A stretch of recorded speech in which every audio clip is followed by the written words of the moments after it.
জায়গায় সে কাছাকাছি যাও আর দুদিনের জন্য যাও আর এক সপ্তাহের জন্য যাও, যাওয়ার আগে বাবা গুরুজন যদি সামনে পড়ে তাকে প্রণাম করতে তুমি বাধ্য। যারা শাস্ত্রজ্ঞানী, যারা তত্ত্বজ্ঞানী, যারা এখানে বসেছেন বাবা কিছু বোঝেন, ভগবান কৃষ্ণ তো প্রমাণ দিয়েছে, বারে বারে জগৎকে শিখিয়েছে, রে জগৎ যেখানে যাস না কেন আগে গুরুজনদের প্রণাম করি তবে যা। বাবা দেয়নি প্রমাণ? একবার ভালো করে ভেবে দেখেন তো, ভাগবত বলছেন একাদশং ব্রজেশং দ্বাদশং মথুরাপুরী ত্রয়োদশং পাণ্ডবেশনা 89 দ্বারকাপুরী। 1 থেকে 11 বছর লীলা বৃন্দাবন, 12 বছর লীলা মথুরা, 13 বছর লীলা কুরুক্ষেত্র আর 89 বছর লীলা দ্বারকা লীলা। তাহলে বাবা টোটাল ভগবানের বয়সটা কত হলো? 11, 12, 13, 89। কি বাবা গণনা চলছে? 125। বাহ, 125। আমি বলছি না, মৌমিতার কথা না, ভাগবতের কথা। ভগবানের টোটাল বয়স হলো 125 বছর। তাহলে বাবা এই জায়গায় কি আপনারা মনে মনে ভাবছেন না যে ভগবান কৃষ্ণ পঞ্চ পাণ্ডবদের সঙ্গে 13 বৎসর ছিল, কি দরকার ছিল বাবা শত্রুদের পদধূলা নেবার? যার সঙ্গে কৃষ্ণ রয় তাদের কি অপমৃত্যু হয়? তাহলে কি প্রয়োজন ছিল ওই বড় মা গান্ধারীর পদধূলা নিয়ে তবে যুদ্ধক্ষেত্রে যাওয়া? যুধিষ্ঠির বারবার বলেছিল, কৃষ্ণ কৃষ্ণ ক্ষণকাল বিলম্ব করো, আমি তো যুদ্ধে যাব, কিন্তু যাবার আগে কৃষ্ণ আমার একটা নিবেদন, একবার আমি আমার বড় মার কাছে যাব। ভগবান হাসে আর বলে, আচ্ছা দাদা তুমি বড় মার কাছে কেন যেতে চাও? কৃষ্ণ, বড় মার কাছে আমি এই জন্য যাব, আমি তো যুদ্ধে যাব, আমার মনে বড্ড ভয়, আমি যদি কোনোদিন আর ফিরে না আসি। মায়েরা এই জায়গাটা একটু বুঝবে, ভক্ত যদি হয়েছে আগে নত হতে শেখো, আগে নত হতে জানলে বাবা তবে কৃপা হবে। কারণ ভগবানকে তো অহংকারে বাঁধা যায় না। বাঁধা যদি যেসব যেত তাহলে ওই কার্তিক মাসে দামোদর মাসে মা যশোদা গোপালকে দড়ি দিয়ে বাঁধত না। মা তো বুঝতে পারিনি তার ঘরে কে বেঁধেছিল গোপালকে, কিন্তু বাবা বাঁধলে কি হবে, ওই 2 আঙুল করে দড়ি কম পড়ে যাচ্ছে। আচ্ছা বাবা, এত হাত থাকতে এত আঙুল থাকতে 2 আঙুল কম হলো কেমন? এটাই তো তথ্য। এই 2 আঙুল কম হলো বাবা, একটা হলো ভক্তি আর একটা হলো ভগবানের করুণা।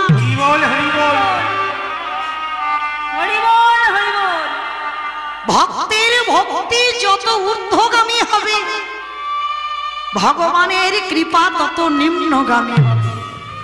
তুমি দেখে যাও, তুমি কেঁদে যাও, একবার নয়নে জলে বুক ভাসিয়ে দেখো, একদিন না একদিন তার করুণার বাড়ি তোমার কাছে এসে যাবে। তাহলে ভগবানকে বাঁধতে গেলে বাবা আগে চাই ভক্তির ডরি, ভক্তি না হলে তারে বাঁধা যায় না। তো আজকের যুধিষ্ঠির বলছে, কৃষ্ণ আমি জানি তুই আমার কাছে আছিস, আমার অপমৃত্যু হবে না, কিন্তু কৃষ্ণ আমার মনে ভয়, যদি আমি ফিরে না আসি। ভাবেন বাবা, এত বড় ভক্ত, যে ধর্মপুত্র, যে সদাই ধর্মের পথে আছে, একাই গিয়েছিল সশরীরে স্বর্গে, আর কেউ যেতে পারেনি। শুধু বাবা একটুখানি কথার জন্য ওই অশ্বত্থামা হতবাণী ইহা আমি সত্য জানি ইতিগজ পড়ে গেল রণে, এইটুকু কথার জন্য একটুখানির জন্য বাবা নরক দেখতে হয়েছিল, কিন্তু নরক যন্ত্রণা পাইনি, একা গিয়েছিল যুধিষ্ঠির সশরীরে স্বর্গে। কত ধার্মিক সেই ধর্মপুত্র বলছে, কৃষ্ণ আমার মনে বড্ড ভয়, আমি যদি কোনোদিন আর ফিরে না আসি, আমার বড় মাত্র পদধূলা নেওয়া হবে। কৃষ্ণ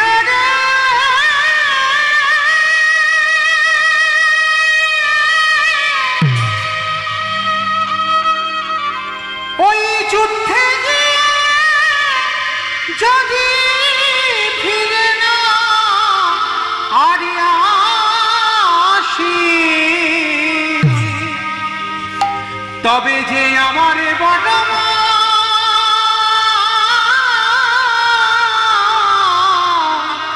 চরণে ধুলা নেওয়া হবে না। কৃষ্ণ একটু দাঁড়া ভাই, আমি প্রণাম করে আমি তোর সঙ্গে যুদ্ধে যাব। ঠিক আছে। ভগবান বলল, যাও দাদা, তুমি দেরি করবে না, প্রণাম করে তুমি চলে আসো। আস্তে মায়েরা, আপনারা তো মা, আমিও একটা মা। মায়েরা আপনারা তো মা, আমিও একটা মা। ছেলের মঙ্গল আর অমঙ্গল প্রথমে কার মন বোঝে গো? এই মা। যে আজ আমার ছেলের ভালো হবে না, আজ আমার ছেলের মন্দ হবে। গান্ধারী 100 পুত্রের জননী, সেই গান্ধারী কাঁদছে, কৃষ্ণ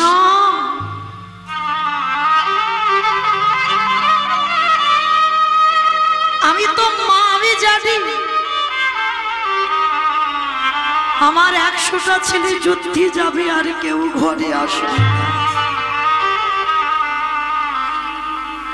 আমি জানি কৃষ্ণ,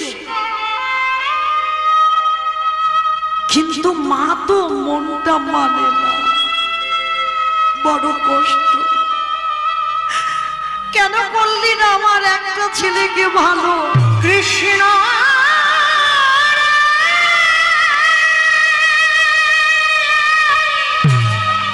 বললা একটা ছেলেকে ভালো করতে পারলো না।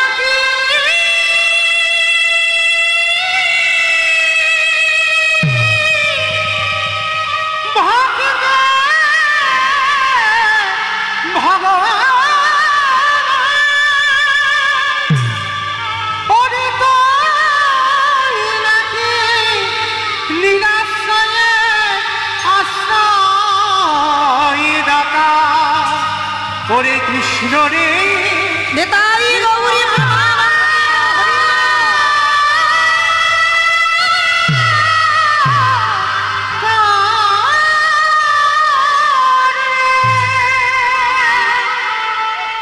বললা, কৃষ্ণ আমার 99টা ছেলেকে খারাপ করে দিতে পারতিস, আমার একটা ছেলেকে ভালো করলি না কেন? কি আমার অন্যায়, কি আমার অপরাধ? গান্ধারী কাঁদছে, আর সেই সময় যুধিষ্ঠির এসে ডাকছে, বড় মা।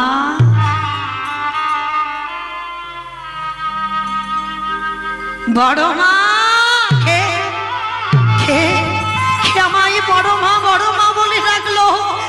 কৌতুক কোনদিন আমায় এমন করে ডাকিনি কে? পিছনে তাকিয়ে দেখে না যুধিষ্ঠির দাঁড়িয়ে আছে। গান্ধারী তাড়াতাড়ি করে চোখের জল মুছে ফেলে বলল, কি যা, কেন এসেছিস? কেন এসেছিস? দেখতে এসেছিস আমি তোর বড় মা কত সুখে আছি? বল কি চাস? আচ্ছা বড় মা, জীবনে এই যুধিষ্ঠির তোমার কাছে কিচ্ছুটি চাই, আজ একটা জিনিস চাইবো, তুমি দেবে? আমার কাছে চাস? বাবা বল তুই কি চাস? এ জীবনে তো কোনোদিন চাইসনি, আর আমি দিইনি তোকে কিছু। বল বাবা তুই কি চাস? কথা দাও, আমি যা চাইবো দেবে। কথা দিলাম, তুই যা চাইবি বাবা আমি তোকে তাই দেব।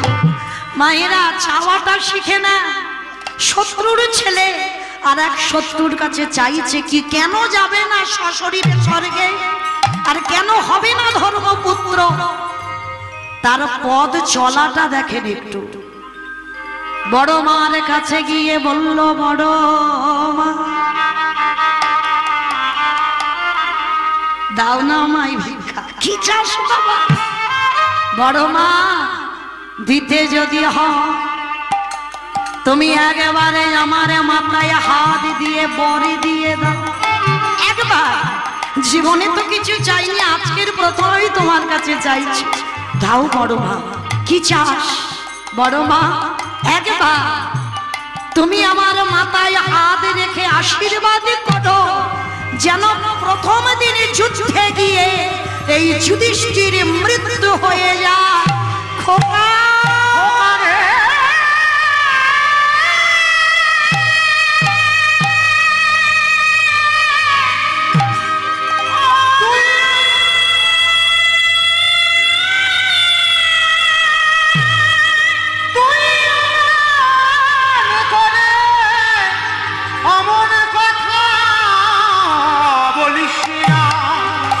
আমি যে পারিব না এইবার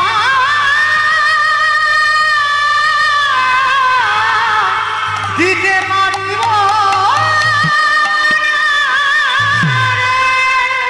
ছমকে উঠেছে গান্ধারী।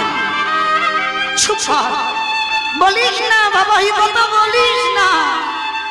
আমি তোর বড় মা, তোর মাথায় হাত দিয়ে বলবো কালকেই যুদ্ধে তোর মরণ হোক। পারবো না বাবা, আমি বলতে পারবো না। কেন পারবে না? কেন পারবে না? তুমি তো ঠাকুরের কাছে মানত করো কবে পাণ্ডবরা মরবে। তুমি তো মানত করো এদের মৃত্যু কবে হবে। তাহলে আজকের কেন তোমার হৃদয় কাঁপছে? আজকের কেন তুমি আশীর্বাদ দিতে পারবে না যে যুদ্ধে ওরা 5 জনেই মরে যাও? গান্ধারী প্রশ্ন করেছিল, আচ্ছা যুধিষ্ঠির একটা কথা বলবো বাবা তোকে, বলো তুই আমার কাছে মৃত্যু কামনা কেন করছিস?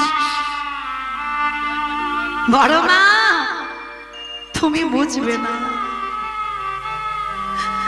বড় দাদা বেঁচে থাকলে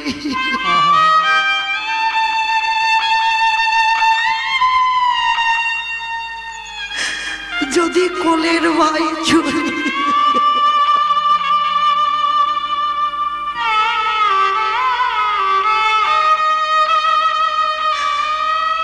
ভাই হারানোর যে কত জ্বালা,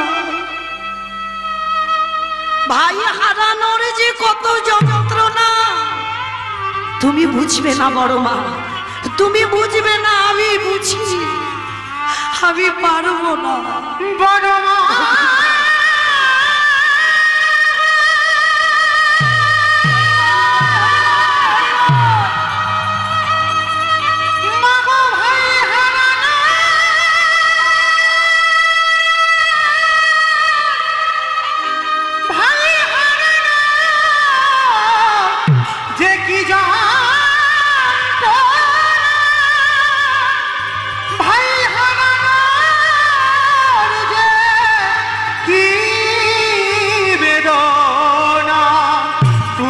জানো না ও গো বড় মা,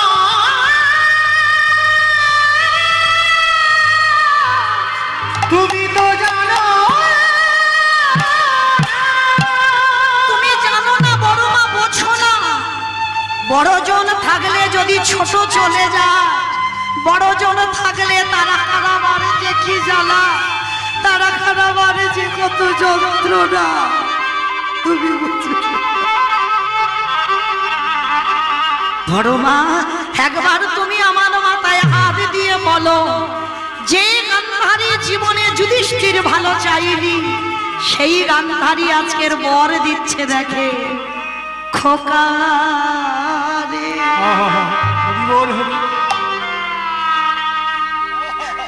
জীবনে তোর ভালো চাই,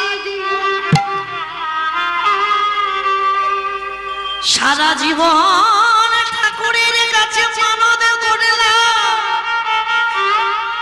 কবে পঞ্চপাণ্ডব নিধন হবে। কিন্তু বুঝি যে বাবা, যাদের সঙ্গে কৃষ্ণ থাকে তাদের তো কোনোদিন পরাজয় হয় না। আমি তোর বড় মা হইয়া তোরে আশীর্বাদ দিলাম,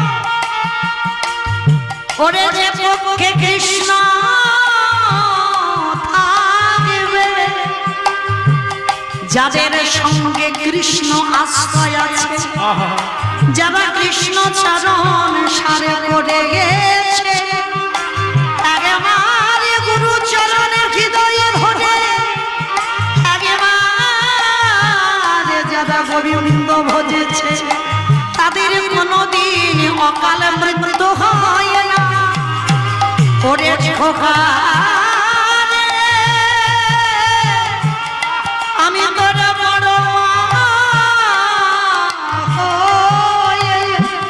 আমি তোকে পরে দিলাম, যথা ধর্ম তথা অধর্মের হবে খাও।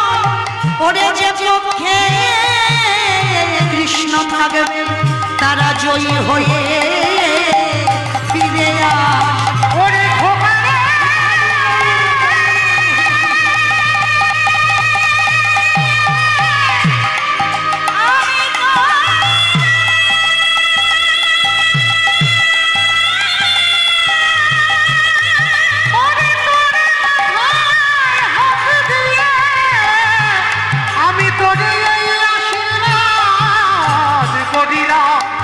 ওরে যে পক্ষে কৃষ্ণ না সে পক্ষে দেখি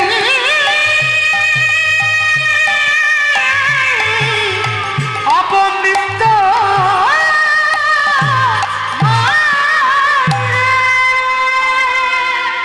খোকা আমি তোর মা হয়ে মর দিলাম, তুই জয়ী হয়ে ফিরে আসবি। পিছনে দাঁড়িয়েছিল দুর্যোধন, চমকে উঠেছে, মা তুমি কারে বর দিলে?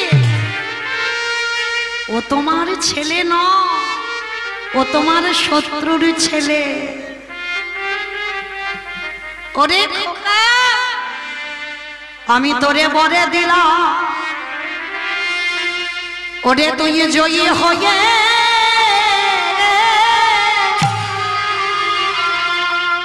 হয়ে ঘরে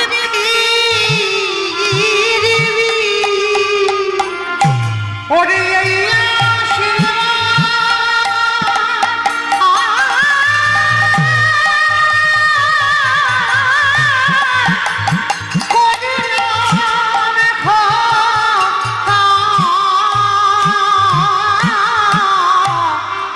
ও তুই জয়ী হয়ে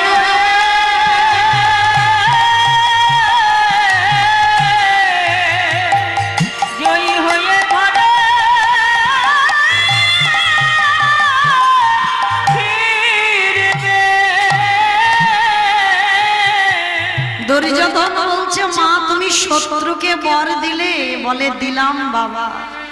পারবি না, পারবি না ওই রণক্ষেত্রে গিয়ে জয়ী হতে বাবা। আমি তোর মা বলছি তুই বন্ধ কর যুদ্ধ, কিন্তু করলো না বাবা যুদ্ধ বন্ধ। আর মায়ের কথা না শুনে গেল বলে ধ্বংস হয়ে গেল। কিন্তু বাবা আজকে যুধিষ্ঠির মহারাজ বড়মার পদধূলা নিয়ে গেল বলে পঞ্চ পাণ্ডব জয়ী হয়ে ফিরে এলো। সারা বৎসরে আমরা কি করলাম? এই দামোদর মাসে মা হিসাবের খাতাটা খুলবে ভগবান। যে যাই করো না কেন বাবা, কিন্তু একটু এই কার্তিক মাস ভগবানের সব থেকে প্রিয় মাস, এই প্রিয় মাসে চেষ্টা করবেন বাবা একটু সাধন ভজন করতে। আর সেইটাই হয়ে থাকে অক্ষয়, কারণ ভগবান ভক্ত 11টা মাসে কি করলো দেখতে যায় না, কিন্তু কার্তিক মাস এই মাসটাই ভক্ত কি করবে সেটার উপরে আমার ভগবানের একটু লক্ষ্যটা বেশি থাকে। আর বিশেষ করে মা চরণ ধরে বলে যাই, অনেকে মানেন আর যারা জানেন না তাদের উদ্দেশ্যে নিবেদন, অবশ্যই করে কার্তিক মাসে দীপ দান করতে ভুলে যাবেন না। কারণ যদি আপনার 7 পুরুষ নরকে থাকে, যদি উদ্ধার না পায়, আপনার ওই একটা ঘিয়ের প্রদীপে তাদের 7 পুরুষ তারা উদ্ধার হয়ে যাবে। সামনে যারা আছে 7 পুরুষ তারা তো উদ্ধার হবে, আর যারা নরকে পড়ে আছে বাবা উদ্ধার পাচ্ছে না তারাও উদ্ধার হয়ে যাবে। কারণ আপনারা জানেন না এই কার্তিক মাসে দীপদানের কত মাহাত্ম্য, কত মহিমা। এই কার্তিক মাসে বাবা মনে পড়ে গেল, আমরা ভক্তদের 2 হাত দিয়েছে, বদন দিয়েছে, চোখ দিয়েছে দেখবার জন্য। আমরা কর্ম করতে পারি কিন্তু অনেকে করতে চাই না, অনেকে বিশ্বাস করে না এগুলো। কিন্তু না, জানেন এক ভক্ত বাবা নদীর ঘাটে সংসারের এমন অত্যাচার, এমন সহধর্মিনী ছিল, বাড়িতে বাবা কার্তিক মাসে দীপ দিতে দেবে না। তার স্বামী কি করেছে, গঙ্গার ঘাটে গিয়ে একটা তুলসী বৃক্ষরোপণ করে প্রত্যেক দিন ওই সন্ধ্যাবেলায় একটা তুলসীর তলায় একটা ঘিয়ের প্রদীপ জ্বালায়। তবে হ্যাঁ একটা কথা, ওই দামোদর মাসটা সরষের তেল নয় বাবা, যারা জ্বালাবেন মাটির প্রদীপ যদি নাও পান, পিতলের যদিও হয়, কিন্তু সরষের তেলটা যেন না হয়। পারবেন একটু তিলের তেল বা একটু ঘিয়ের প্রদীপ জ্বালতে চেষ্টা করবেন। তো আজকের ওই ভক্তটি বাবা সংসারের চাপে পড়ে নদীর ঘাটে গিয়ে তুলসী বৃক্ষরোপণ করে প্রত্যেকদিন একটা করে প্রদীপ জ্বালায়। মায়েরা এই যে মাহাত্ম্যটা কি এইটুকু বোঝাবার জন্য আপনাদের কাছে এটা বলা। তা প্রদীপটা প্রতিদিন জ্বালে আর জেলে ভক্তটি চলে আসে। আর দেখবেন মায়েরা, ইঁদুর যদি কোথাও একটু ঘি পায়, ঘিয়ের গন্ধ পায়, ছুটে যাবে না ঘিটাকে খাবার জন্য। তা ভক্তটি নদীর ঘাটে ঘিয়ের প্রদীপ জ্বালিয়ে এসেছে, আর প্রদীপটা বাবা ঘি আছে কিন্তু সলতেটা এত ছোট দিয়েছে বারে বারে নিভে নিভে যাচ্ছে। আর ওই ছোট্ট ইঁদুরটা কি করেছে, ওই খাবার লালসায় প্রদীপটা জ্বালতে যায়নি, খাবার লালসায় সে কি করেছে বাবা, ওই ঘিটাকে খেতে গেছে। আর যেই না ঘিটাকে খেতে গেছে, ইঁদুরটার মুখটা লেগে ওই সলতেটা একটু সরে গেছে। আর যেই না সরে গেছে বাবা, প্রদীপটা দাউ দাউ করে জ্বলে উঠেছে। আর যখনই দাউ দাউ করে জ্বলে উঠেছে, আর তো প্রদীপটা নিভছে না। তা বাবা ওই ছোট্ট ইঁদুরটার মৃত্যুর পর, কারণ আমাদের তো বাবা 84 লক্ষ যদি ভ্রমণ করি সাধের দেবদুল্লাম মানব জন, আমরাও হয়তো কত ইঁদুর পোকামাকড় হয়েছি। তা ওই ইঁদুরটার মৃত্যুর পর বাবা স্বর্গে গিয়ে বাবা বিচার হচ্ছে।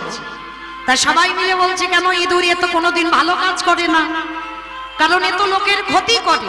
কোথায় ধানের বস্তা আছে, ভালো ভালো কাপড় চোপড় আছে, সেগুলো কেটে দেয়, ধানের বস্তা ছিদ্র করে দেয়। আর এ কি করে স্বর্গে আশ্রয় পেতে পারে? আর একে প্রভু তুমি স্বর্গে আশ্রয় দিচ্ছ? বৈকুণ্ঠবতী নারায়ণী হেসে বলেছিল, জানো এই যে ছোট্ট ইঁদুরটা স্বর্গে বাস করবে কেন জানো? শোনো, এই ইঁদুরটা দামোদর মাসে, মানে কার্তিক মাস, এই দামোদর মাসে একটা ঘিয়ের প্রদীপ জ্বালিয়েছিল। ভক্তরা বলছে, না প্রভু ও ঘিয়ের প্রদীপ জ্বালায়নি, ও তো ঘিটাকে খেতে গিয়েছিল। বলে শোনো, হেলাই হবে আরে অবহেলাই হোক,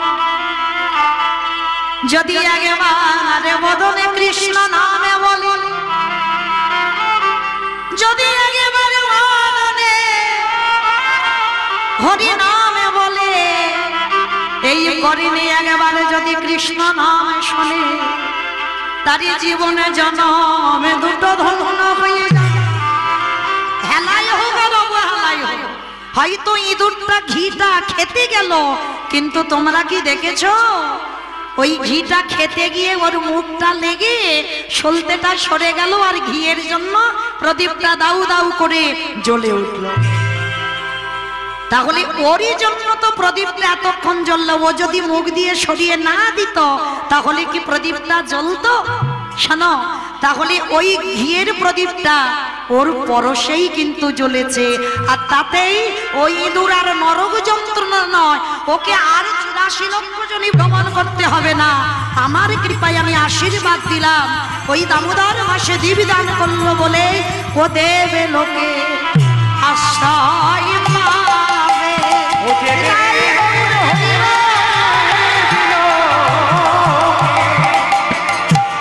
লোকে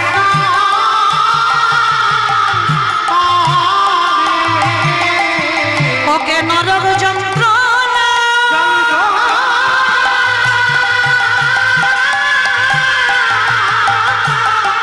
ভোগে করিতে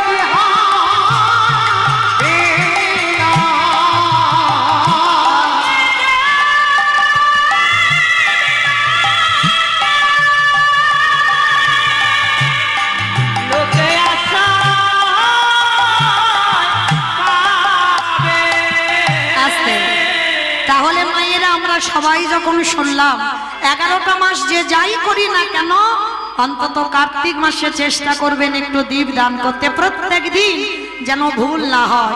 একটা কথা মা, সংসার সুখের হয় রমণীর গুণে। আমার দাদা ভাইরা বাবাদের জন্য পরিবারটা কৃষ্ণ ভক্তের পরিবার হয় না, হয় কাদের জন্য? আমার মায়েদের জন্য। তাহলে আমাদের জন্য আমার সংসারটা কৃষ্ণ ভক্তের সংসার হবে। ঈশ্বর পরম কৃষ্ণ সচিদানন্দ বিগ্রহ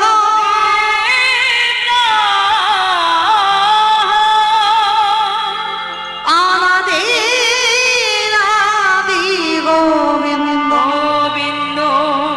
যিনি সর্বকারণে কারণ সর্ব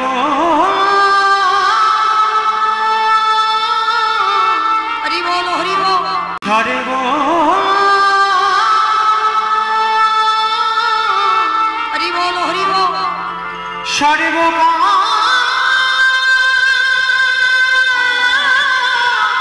সর্বকারণে কারণম।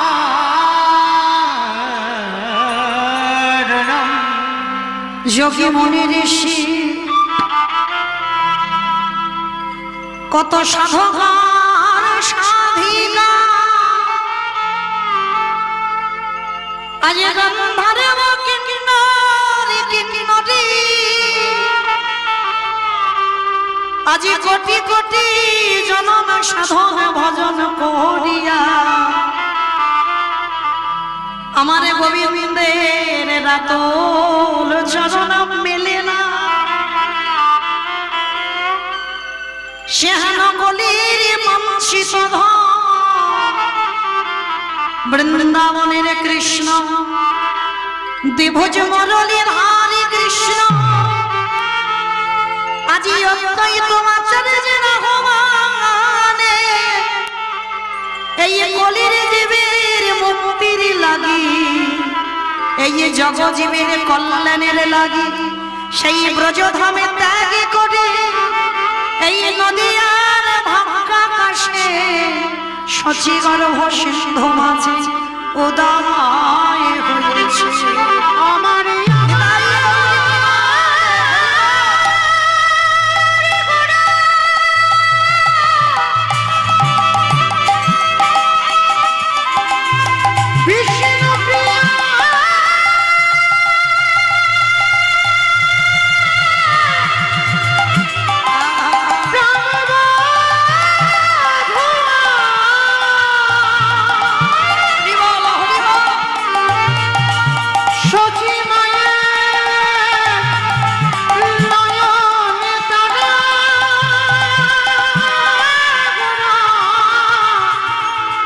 ওই নদিয়া নবদ্বীপ মাঝে আজ শচীগর্ভ সিন্ধু মাঝে আমার গোড়া ওই নদিয়া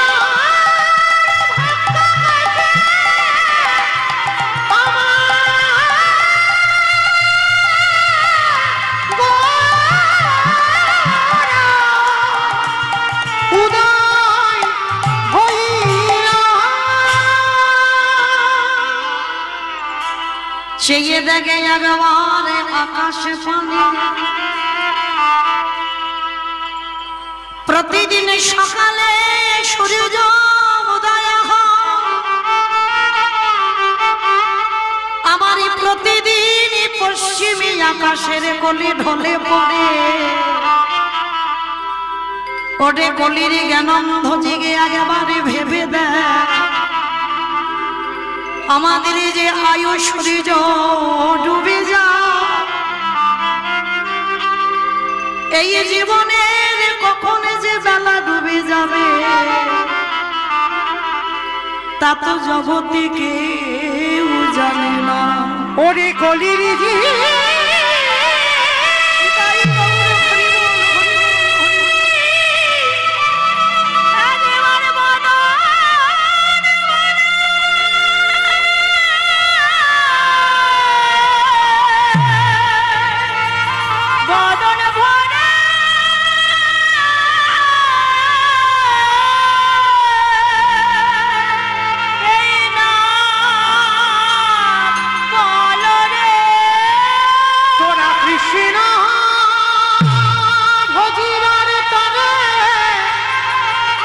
এই সংসার মাঝে আইলি তোদের কৃষ্ণ ভজ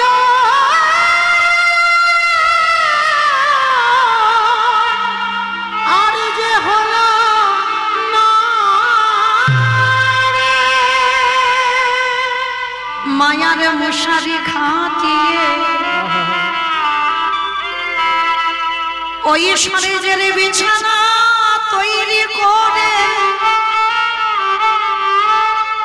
টাকা পয়সার বালিশ মাথায় দিয়ে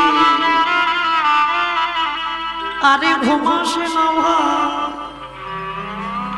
সময় থাকিতে থাকিতে একেবারে বদল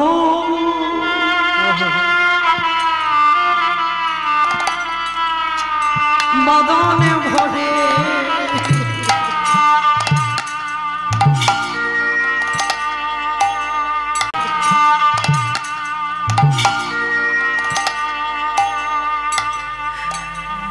ভরে একেবারে কৃষ্ণ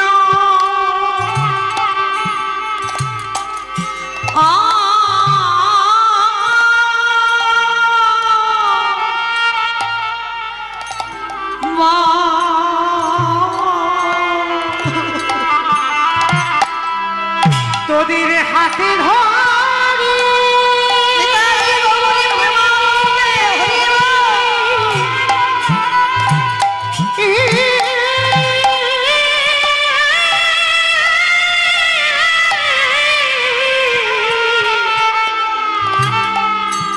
তোদের হাতে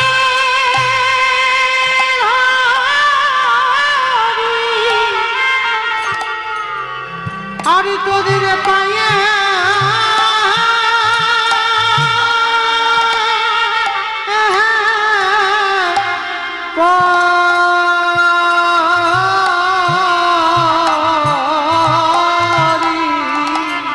হরি বল হরি বল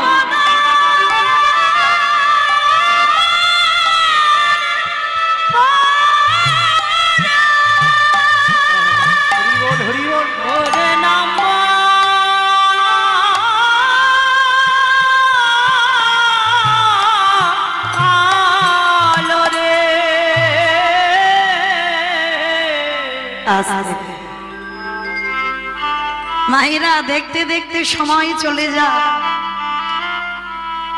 সময় চলিয়া যায় নদীর স্রোতের প্রায় সোনার ঘড়িটি বলে টিক টিক টিক। হরি বল হরি বল। বেলা গড়িয়ে যাচ্ছে গো। এই যে করিমপুর হাই স্কুলের এই যে কীর্তন অনুষ্ঠান দেখতে দেখতে 5 দিন হয়ে গেল, বাকি আছে বাবা কালকের দিনটা। এই আসবে আসবে ভাব এটা ভালো লাগে, কারণ এই যে জীবনের আশার পথটা সবাই চিনে আসে, কোন পথে যে ঘরে যেতে হবে সেই পথটা আমরা সবাই ভুলে যাই। আমাদের এই অনুষ্ঠানের বাকি আছে আর একটা দিন পরে বাবা এমন ভক্ত চরণ ধুলা,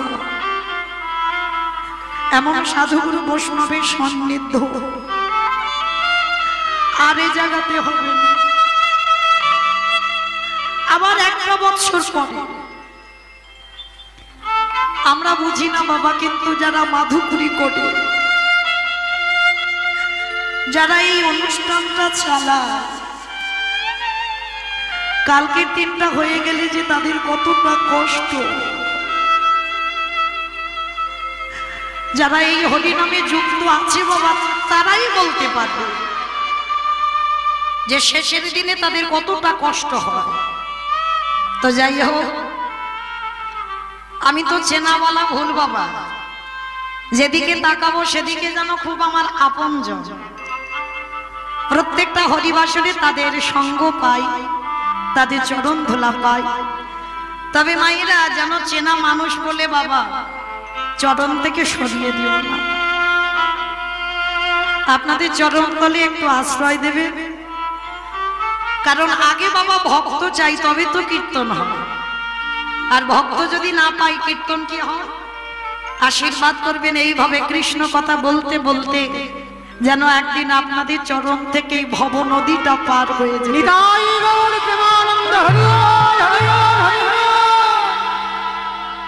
তো যাই হোক, লীলা বলতে গিয়ে অনেক ভুল ত্রুটি হবে বাবা, হবে কেন, অবশ্যই করব।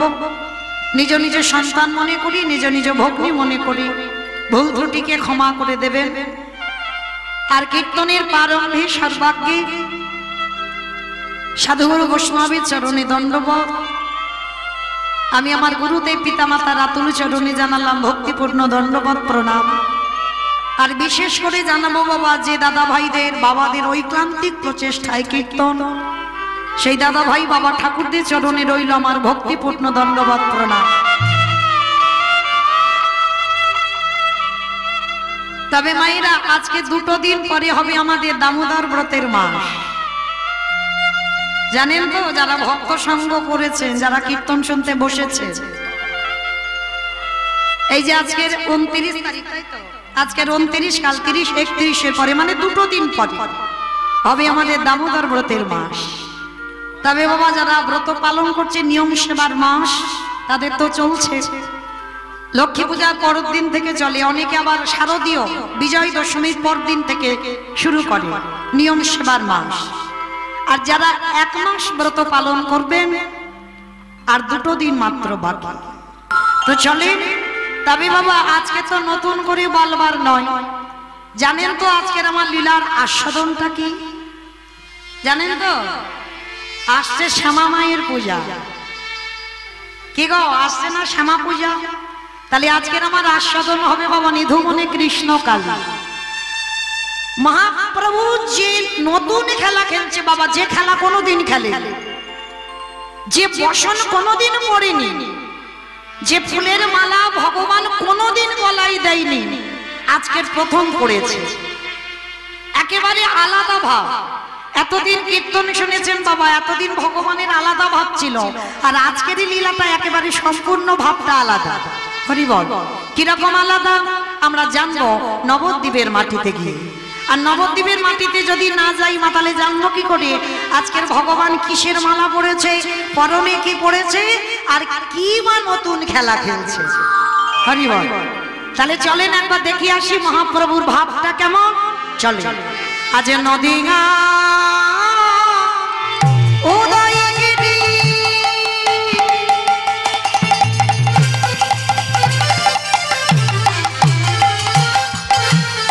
পূর্ণ চন্দ্র গৌর হরি নদিয়ায় উদয়গিরি। আস্তে আমার একটা কথা বলি, আমার চিনতে অসুবিধা হচ্ছে না তো? চিনতে পারছেন সবাই? বাহ। তাহলে ওই যে চেনাওয়ালা ভুল একেবারে যেন করিমপুরের কাছাকাছির মানুষ, তাই না? তাহলে বাবা আপনাদের সঙ্গে তো আমার রিহার্সাল দেওয়া আছে। কীর্তন শুনতে গেলে 3টে বস্তু দরকার, শঙ্খধ্বনি, উলুধ্বনি, আর যাদের যাদের হাত আছে, যাদের নাই বলবো না, প্রেম সে আত্মনিবেদন। কই দেখি একটু উলুধ্বনি দেন তো দেখি একবার। আজ নদীগা উদয়গিরি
গৌরে হরি কৃপা করি হইল হইল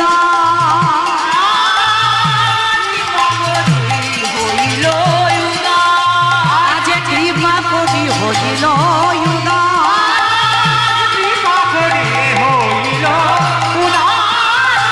সোনার নদীয়াতে গৌরুদয়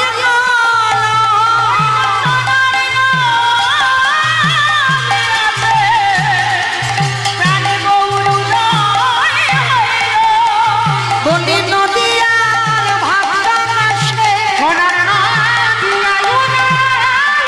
বলি কৃষ্ণ প্রেমে প্রচারিতে বলি রাধে দয়া করো বলে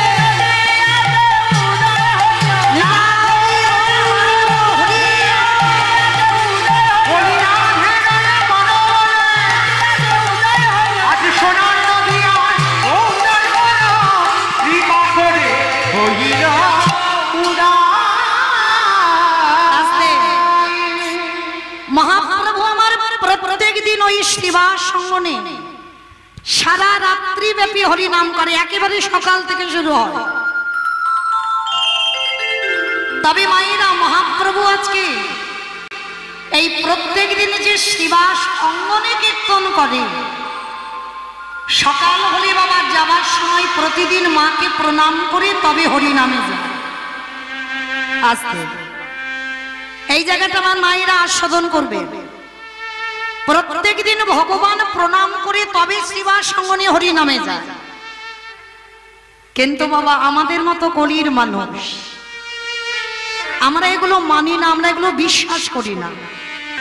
তাই গৌরাঙ্গ মহাপ্রভু জগৎবাসীকে শেখালো, রে জগৎ আমি ভগবান হয়ে আমি সকাল সকাল ভক্তের পদধূলা নিই।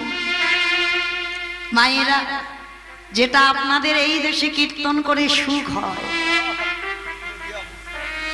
এই নদিয়া মুর্শিদাবাদ বাংলাদেশ কদিন আগে গিয়েছিলাম বাবা, যে সুখটা পাই সত্যি কথা বলতে ভয় নাই, সেই সুখটা আমার এলাকায় নাই। কেন জানি? এই যে আপনাদের মতো ভক্ত পদধূলা মহাপ্রভু নদিয়ার মাটিতে বাবা ভক্ত পদধূলা নেবার জন্য লালায়িত। আজ প্রত্যেক দিন সুরধ্বনির তীরে গড়াগড়ি দেয়, সকালবেলা মাকে প্রণাম করতে ভোলে না, আর মাকে প্রণাম করে যায় শ্রীবাস অঙ্গনে কীর্তন করতে। আজকের শ্রীবাসকে ডেকেছে শ্রীবাস। আজকের একটা কথা বলবো, প্রত্যেক দিন তোমার দুয়ারে কীর্তন করি, তবে আজকের আমি তোমার দুয়ারে কীর্তন করব না, আজকে যাব আমি সুরধ্বনি গঙ্গার তীরে কীর্তন করতে। প্রভু সুরধ্বনি গঙ্গার তীরে কীর্তন করতে যাবে কেন? আজকের এই অন্ধকার, কেউ কাউকে দেখতে পাচ্ছে না বাবা। তিথিটা ছিল অমাবস্যা তিথি, মানে এক হাত দূরে মানুষ আছে বাবা, দেখা যাচ্ছে না, কেউ কাউকে দেখতে পাচ্ছে না, একেবারে অন্ধকার। আর এই অন্ধকার দিনে তুমি যাবে সুরধ্বনিতে কীর্তন করতে? বলে হ্যাঁ শ্রীবাস, আজকের আমার মনে ইচ্ছা জেগেছে আমি সুরধ্বনির তীরে কীর্তন করব। ঠিক আছে প্রভু চলো। তো সবাই মিলে গিয়েছে বাবা সুরধ্বনির তীরে কীর্তন করতে। আর সুরধ্বনির তীরে কীর্তন করছে বটে, অনতি দূরে এক ভক্ত দাঁড়িয়ে আছে। আর ভক্তটি এসে বাবা কি করেছে, একেবারে মহাপ্রভুর গলায় একটা মালা পরিয়ে দিয়ে। তবে বাবা মালাটা যেমন তেমন মালা নয়, মালাটা হলো বন ফুলের মালা। আজকের মহাপ্রভু সেই বন ফুলের মালাটা গলায় পরে হরিনাম করছে। অমাইরা, ভগবানকে মালা পরাও তো, ভগবানকে যে মালা পরাবে সে মালাটা জানো বাবা বন ফুলের মালা। এই যে বনমালা, এর নিয়মটা কেমন জানো? এই যে বাবা ভগবানের কোমরে যে ধটিটা আছে, এই ধটি পর্যন্ত স্কন্ধ থেকে যেন বাবা ধটি পর্যন্ত পরশ করে। আর এই ধটি পর্যন্ত পরশ করলে সেটাকে বলা হয় বন ফুলের মালা। কিন্তু বাবা নবদ্বীপে আরো তো ভক্তগণ ছিল, তবে যে বনফুলের মালাটা দিয়েছে বাবা, বনফুলের মালাটা হলো বাবা ফুলটার রং একেবারে লাল টুকটুক করছে, মানে মালাটা দিয়েছে মা জবা ফুলের মালা। অমাইরা বলো তো দেখি, ভগবানের সব থেকে প্রিয় ফুলের কালারটা কি রকম? সাদা, সাদা ফুল। আর সাদা ফুল যদি না হয় হলুদ, এ দুটো হচ্ছে ভগবানের খুব প্রিয় রং। কিন্তু বাবা প্রত্যেকদিন মহাপ্রভুর গলায় সাদা রঙের ফুলের মালা। তবে বাবা কৃষ্ণের প্রিয় ফুল হচ্ছে কোন ফুল জানো? জানো কোন ফুল? জানো না? করবী ফুল। ভগবানের সব থেকে পূজায় লাগে, সব থেকে প্রিয় ফুল। যে যাই ফুল দিয়ে পূজা করো না কেন, ভগবানের প্রিয় ফুল হলো বাবা করবী ফুল। আর এই করবী ফুল যদি প্রতিনিয়ত তার চরণে দেওয়া যায়, ভগবান বড় সন্তুষ্ট হয়ে যায়, কারণ ওইটা হলো ভগবানের খুব প্রিয়। তা আজকের বাবা করবী ফুলের মালা দেয়নি মহাপ্রভুর গলায়, দিয়েছে মা জবা ফুলের মালা। আর যে ভক্তটি জবা ফুলের মালাটা দিল, ভক্তটি কোথায় বাড়ি আর ভক্তটি বাক্যে? বাবা এতদিন আপনারা শুনেছেন শ্রীবাসের কথা, অদ্বৈত আচার্যের কথা, নিত্যানন্দ, ব্রহ্মেশ্বর, কালাকৃষ্ণ দাস, চন্দ্রশেখর, আরো ভক্ত আছে বাবা, এতদিন শুনেছেন। তবে আজকে যে ভক্তটি মহাপ্রভুর গলায় জবা ফুলের মালা দিল, ভক্তটি অন্য কেউ নয়, নবদ্বীপের বাস, যার নাম হলো কৃষ্ণানন্দ আগমবাগী। এই ভক্তটির নাম হলো বাবা কৃষ্ণানন্দ আগমবাগী। এই ভক্তটি আর নিমাই, এরা দুই বন্ধু ছিল বাবা। ভালো করে আস্বাদন করে, কারণ আজে বাজে কথা তো বললে হবে না। যেহেতু আজকের আমার লীলাটা একটু অন্য ধরনের, সেহেতু বাবা সেই লীলার তো কথা কিঞ্চিত বলতে হবে, দরকার। আজকে এই যে বাবা জবা ফুলের মালাটা দিল কৃষ্ণানন্দ, আর কৃষ্ণানন্দ আর আমাদের নিমাই পণ্ডিত, এরা দুজনে হচ্ছে বন্ধু। নবদ্বীপের টোলে পড়াশোনা করত। তা পড়াশোনা করে যখন বড় হলো বাবা, নিমাই পণ্ডিত আমাদের বৈষ্ণব শাস্ত্র নিয়ে পড়াশোনা করলো, আর কৃষ্ণানন্দ আগমবাগী কাশী ধামে নিয়েই ওই ভক্তটি বাবা তন্ত্র সাধনা আস্বাদন করেছে। তন্ত্র সাধনা করেছে মানে মায়ের উপাসনা। নিমাই হলো বৈষ্ণব সাধনা করলেন, আর কৃষ্ণানন্দ করেছিল বাবা মায়ের সাধনা। আর মায়ের সাধনা করতে গিয়ে নবদ্বীপ ত্যাগ করে বাবা কৃষ্ণানন্দ চলে গিয়েছিল কোথায় না কাশীধাম। ওই কাশীধামে গিয়ে প্রতিনিয়ত কৃষ্ণানন্দ কি করত? মায়ের আরাধনা করত। কিন্তু বাবা একদিন কৃষ্ণানন্দ রাতের অন্ধকারে মায়ের যে রূপ দেখে, আর জগতে যে রূপ দেখা যায়, এই রূপের সঙ্গে বাবা মেলাতে পারছে না। একদিন আমার মায়ের সামনে প্রশ্ন করলেন কৃষ্ণানন্দ, মা আমি স্বপ্নে একরকম দেখি, আর আমি যে গ্রন্থি একরকম পাই। ও মামা বল না মা, তোর প্রকৃত রূপটা কোনটা? আমি কোথায় গেলে আমি তোমার প্রকৃত রূপটা খুঁজে পাবো? তখনই আমার ওই জগৎজননী মা কৃষ্ণানন্দকে বলেছিল, কৃষ্ণানন্দ যাও, তুমি চলে যাও নবদ্বীপের সুরধনী গঙ্গার তীরে। আর সুরধনী গঙ্গার তীরে গিয়ে ভোর ভোর স্নান করে বাবা যখন সুরধনী গঙ্গা থেকে আসবে, আর প্রথমে তুমি যে মূর্তি দর্শন করবে, সেই মূর্তি হলো আমার প্রকৃত মূর্তি। বাবা মনে রাখবেন, এখন তো মায়ের পরনে বসন দেওয়া হয়, কিন্তু না, প্রথম মায়ের সৃষ্টি করেছিল মায়ের কিন্তু কোনো বসন না। মা হলো দিগম্বরী, মায়ের শরীরে কোনো বসন নাই। কিন্তু বাবা এই নিয়ে বিতর্ক হয়। যারা কালী মায়ের সাধক তারা বলে আমাদের মা বড়, আর যারা বৈষ্ণব আশ্রয় করেছে, যারা কৃষ্ণ মন্ত্রে দীক্ষিত, তারা বলে বাবা আমাদের কৃষ্ণ বড়। আপনারা কি বলেন, কালী বড় না কৃষ্ণ বড়? এই নিয়ে বাবা অনেকের মধ্যে বাবা মতভেদ হয়। অনেকে বলে কালী বড়, অনেকে বলে কৃষ্ণ বড়। কিন্তু এই মতভেদে আসতে গেলে বাবা কুল কিনারা পাবেন না। কিরকম? আচ্ছা বলেন তো, গাছ আগে না বীজ আগে? পারবেন? হ্যাঁ, পারবেন না, বলতে পারবেন না। কারণ বাবা, বীজটা যে এলো, গাছ যদি না থাকতো বীজ হতো না, আবার বীজ যদি না হতো আবার গাছ হতো না। এর যদি আমরা সমাধান করতে চাই, আমরা সমাধান পাবো না। তাহলে এই যে কালী কৃষ্ণ, এর যে এদের ভেদাভেদ করতে গেলে বাবা পারবে না কেউ। কারণ আমার জগৎ জননী মা হলো শক্তি, আর ভগবান হলেন শক্তি মা। শক্তি, এই শক্তি বস্তুটা বাবা পরনে কিছু থাকে না, ভগবান তাকে আভরণ দেয়। তাহলে শক্তি হলো মা, ভগবান হলো শক্তিমান। শক্তিকে আভরণ করে রেখেছে, কিন্তু বাবা এর ভেদাভেদ আমরা কেউ করতে পারবো না। যেমন দুজন দুজনের পরিপূরক, যেমন শক্তিমানকে শক্তি চাই আর শক্তিকেও শক্তিমান চাই।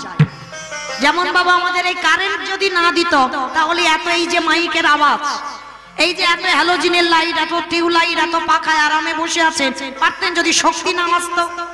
শক্তি আছে বলে, যেমন আপনাদের হাত পায়েতে শক্তি আছে বলে তবে মৌমিতা কীর্তন শুনতে এসেছেন, কানে শ্রবণ শক্তি আছে বলে তবে শুনতে পাচ্ছেন, নয়নে দেখার শক্তি আছে বলে তবে দেখতে পাচ্ছেন। তাহলে শক্তি যদি না থাকে বাবা, তাহলে শক্তি মানকে দেখবেন কি করে? তাহলে কালী কৃষ্ণকে বাবা ভেদাভেদ করতে গেলে এর বিচার আমরা খুঁজে পাবো না। তো এইবার কৃষ্ণানন্দ মনে মনে চিন্তা করছে, মা তোর প্রকৃত রূপটা কই? জগতে অনেক রকমের রূপ দেখা যায়, কিন্তু প্রকৃত রূপ তো আমি পাই না, প্রকৃত রূপটা কই? মা বলল, যা সুরধনী গঙ্গার তীরে স্নান করে সকালবেলা উঠবি, আর সকালবেলা উঠে বাবা যাকে তুই প্রথম দেখতে পাবি সেইটা হবে আমার প্রকৃত রূপ। মায়েরা ভালো করে মন দিয়ে শুনবেন, মায়ের প্রকৃত রূপ কোনটা।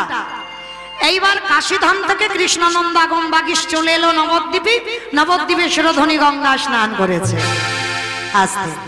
আর মায়েরা এখনকার কথা কিন্তু বলছি না আমি, বহুদিন আগেকার কথা। তখন আমাদের গায়ে যেমন জামা আছে, তখনকার মায়েদের ছিল না, ছিল কি শুধু শাড়ি পরতো। আর এখন আমাদের মতো মেয়েদের বাবা ঘুম ভাঙতো সকাল 8টা বেজে যাচ্ছে, আর আগেকার দিনের মায়েরা ভোরবেলা ঘুম ভাঙতো, মানে একেবারে 4টে 4:30 ঘুম ভেঙে যেত। আর ঘুম ভেঙে কি করতো মায়েরা? সংসারের কর্ম করতো, তাই না? প্রথম কথা হলো আগে গোবর জল ছড়া দেওয়া হতো। কি মায়েরা গোবর জল ছড়া দেওয়া হয়? বলে দু শ্বেত পাথরের ঘর আছে, এখন একটু ফিনাইল দিলে ভালো। কিন্তু না, একটুখানি হলেও যত শ্বেত পাথরের ঘর করো না কেন, দুয়ারেতে মা একটু অন্তত গোবর জল ছড়া দিয়ে। কারণ গোবরে তো মা লক্ষ্মী বাস করে। হ্যাঁ, ওই জন্য আমাদের নিয়ম প্রত্যেক দিন প্রভাতকালে ভোরবেলা উঠে একটু গোবর জল ছড়া দেওয়া। তা আগেকার দিনের মা, তা এক মা কি করেছে নবদ্বীপে, মায়েরা সংসারী মা তো অনেক গরু বাছুর আছে, বেশ করে গোময় মানে গরুর গোবর বেশ করে মারিয়ে একেবারে ভোরবেলা মা একেবারে কনকনে ঠান্ডা, আর ওই ঠান্ডার সময় একটু গোবরের হাতে করে নিয়ে আর ভোর ভোর মা আমার ওই দেওয়ালে গোবর দিচ্ছে। আর কৃষ্ণানন্দ আগম বাইশ মায়েরা, উনি তো মায়ের সাধক, তা স্নান করেছে, স্নান করে মা আদেশ দিয়েছে যাকে প্রথম দেখবি সেইটা হবে আমার প্রকৃত রূপ। তা কৃষ্ণানন্দ স্নান করে যাচ্ছে, মনে মনে আনন্দে গান গাইতে গাইতে যাচ্ছে। ওই নবদ্বীপের মা হাতে গোবরটা নিয়ে বাবা সবে মাত্রই দেওয়ালে দিতে যাবে, এমন সময় কৃষ্ণানন্দ আগম বাগিস যেই সামনে এসে গেল, মায়ের গায়ে কোনো বসই ব্লাউজ আমরা যেমন জামা পরি তেমন ছিল না, শুধু কাপড়টা পরা ছিল। আর ওই কৃষ্ণানন্দকে দর্শন করে মায়ের অঙ্গ থেকে বসনটা খুলে পড়ে, আর যেই না বসনটা খুলে পড়ে গেল না, কৃষ্ণানন্দকে দর্শন করে সবে মাত্র মা আমার ওই গোবরটা দিতে যাবে, আর কৃষ্ণানন্দকে দেখে জিহ্বাটা একেবারে জিহ্বাটা বাহির করে দিয়েছে। কৃষ্ণানন্দ চমকে উঠেছে, মা মা আমি পেয়েছি, আমি পেয়েছি তোর প্রকৃত রূপ। আমি যে রূপ প্রতিনিয়ত স্বপ্নে দর্শন পাই, সে রূপ আমি লোকালয়ে দেখতে পাই না, আজকের পেয়েছি মা আমি তোর প্রকৃত রূপ। আমি আজই যাব, আজই গিয়ে আমি তোর ওই মূর্তি স্থাপন করব। ওই যে মায়ের পরনের বসনটা খুলে গেল, হাতে ছিল একটা গোবরের ডালা, আর ওই একটুখানি গোবর কেটে নিয়ে দেওয়ালে দিতে যাবে।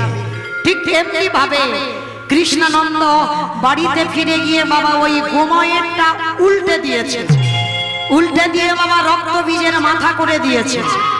আর ওই যে হাতে এক টুকরো গোবর নিয়ে দেওয়ালে দিয়েছিল, সেইটা মনে মনে একটা খাড়া খড়গ করে দিয়েছে। পরনে কোনো বসন নাই, মাথার কেশটা এলিয়ে দিয়েছে, জিহ্বাটা বাহির করে দিয়েছে, ওই মূর্তি প্রতিষ্ঠা করে দিল। কোথায়? নবদ্বীপের মাটিতে আজও কৃষ্ণানন্দের তৈরি কথা মূর্তি পূজা পায়। যে জায়গাটার নাম হলো বাবা নবদ্বীপের পোড়ামাতলা। ওই পোড়ামাতলায় যে মায়ের মূর্তি পূজা সাধনা পূজা করা হয়, ওইটা হলো কৃষ্ণানন্দ মানে নিমাই পণ্ডিতের বন্ধু কৃষ্ণানন্দের তৈরি করা। তো বাবা আজকের কৃষ্ণানন্দ মায়ের জন্য জবা ফুলের মালা করেছে, আর মালা করে বাবা নবদ্বীপে কৃষ্ণানন্দ খবর পেয়েছে যে যেই কৃষ্ণ সেই কালী। খবরটা গিয়েছে কৃষ্ণানন্দের কানে, তা যেই কৃষ্ণ সেই তো কলিকালে গৌর হয়েছে বাবা, এটা কৃষ্ণানন্দ জানে। তাহলে কৃষ্ণ যদি গৌর হয় আর ওই নিমাই পণ্ডিত তো আমার বন্ধু, তাহলে যাক আজকের যেই গৌর সেই যদি কালী হয়, তাহলে আজকের আমি মালাটা আমার মাকে পড়াবো। আজকের আমি আমার বন্ধু, আমি আমার নিমাই পণ্ডিতকে পড়াবো। এইবার জবার মালাটা নিয়ে একেবারে কি করেছে বাবা, ওই সুরধ্বনির গঙ্গার তীরে মহাপ্রভু ভুজ যোগ বলি গোরা নাচি নাচি যা যোগ বলি গোরা গোরা উলুধ্বনি উলুধ্বনি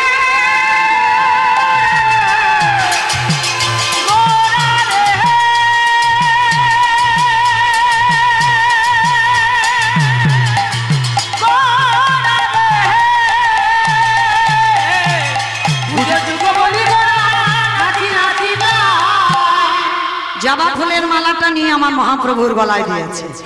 আর বাবা যেই না জবার মালাটা পড়েছে, আর কি নিমাই পণ্ডিত আছে? নিমাইয়ের ভাবটা কি হয়েছে গো? আজ শ্যামাকালী ভাবে গোরা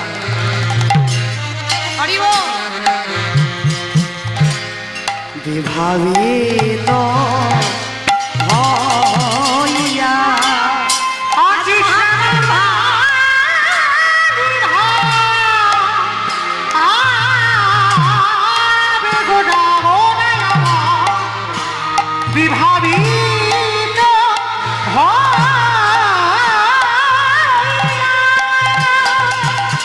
আবার রসনামে মেলিয়া গোরা রসনামে মেলিয়া গোরা। আস্তে অমাইরা রসনা মানে কি গো? জিহ্বা। আজকের মহাপ্রভুর কোনদিন দেখেছো এই ভাব? শুধুমাত্র এই লীলাইতে পাবে।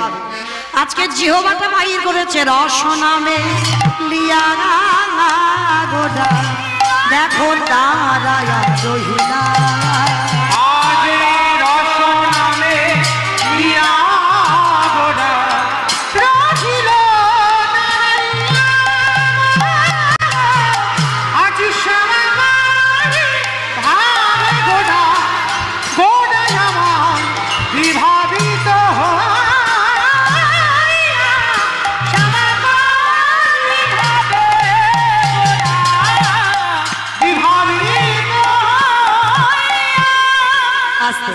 ভক্তগণ সবাই দাঁড়িয়ে লক্ষ্য করলেন, চমকে উঠলেন।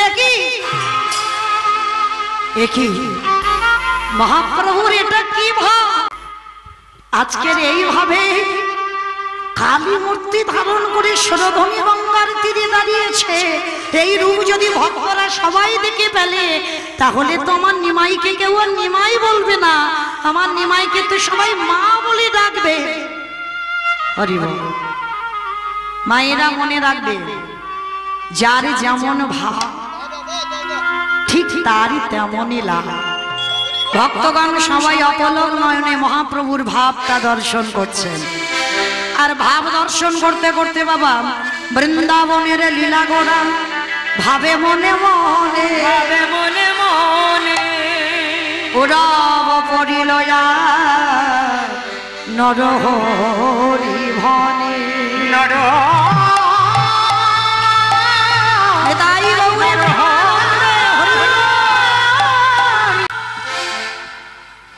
চলুন আজকের আমরা সবাই পৌঁছে গেলাম মধুময় শ্রীধাম বৃন্দাবন ধাম।